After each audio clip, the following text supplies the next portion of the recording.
Baik kakak, kali ini kita akan berlatih bagaimana aplikasi penerapan aplikasi keuangan ini untuk perusahaan atau unit usaha dagang. Kita cek di sini, 3 baris ini kita klik. Pertama kita lihat di pengaturan, kemudian pengaturan kode rekening.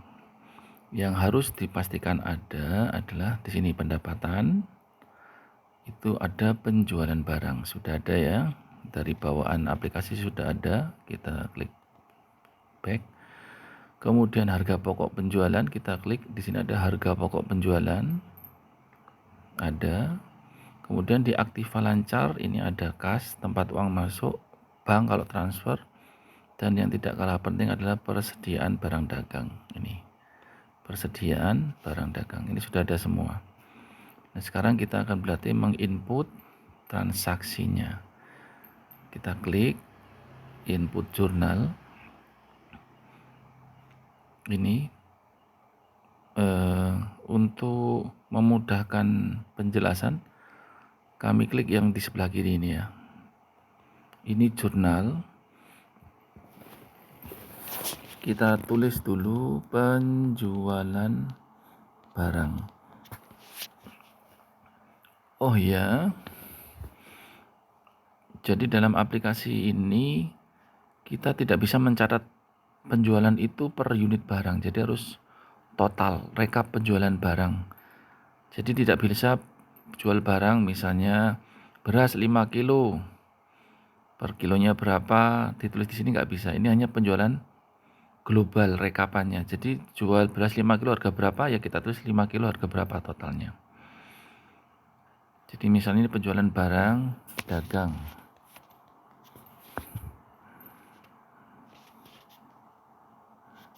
Maka kita tulis masuknya misalnya tunai. Kalau tunai kita tulis misalnya 1 juta.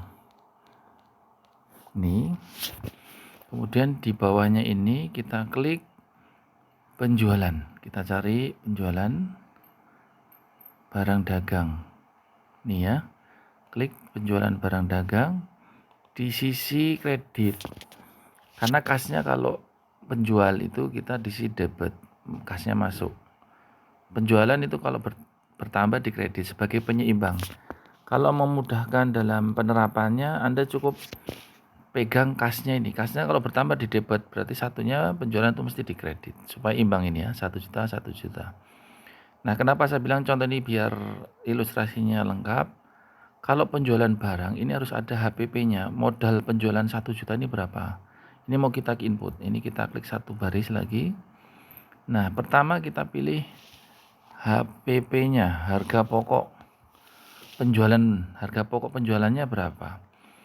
Misalnya kebijakan perusahaan itu 75% HPP-nya. Maka kita tulis 750.000. Atau kalau Anda punya catatan detail di nota atau di Excel misalnya, dari penjualan 1000 itu harga pokoknya berapa, Anda tulis saja di bawah ini. Kemudian diklik lagi 1, ini untuk mencatat persediaan yang keluar.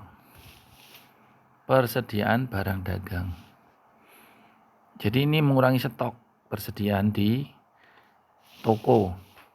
Sama, nulisnya 750. Jadi untuk menyeimbangkan harga pokok penjualan itu persediaan, untuk menyeimbangkan kas atau bank itu penjualan itu sendiri. Nah, ini cukup untuk satu penjualan, satu hari ataupun setiap penjualan ini harus tahu seperti ini, harus diinput seperti ini. Kita klik simpan. Kita mengeceknya di laporan laba rugi. Ini ya. Nah, di sini akan diketahui laba rugi kotornya berapa, 250. Dari mana? Penjualan 1 juta, harga pokoknya 750. Jadi fungsinya jurnal 1 inputan 4 akun tadi seperti ini, memunculkan ini ya. Kemudian di neraca itu nanti stok barangnya berkurang ini ya. Kenapa? Karena memang tadi nggak ada inputan barang ya, harusnya ada pembelian barang dagang dulu. Jadi seperti ini, otomatis kita harus membuatnya sama. Demikian yang bisa kami jelaskan. Semoga bermanfaat.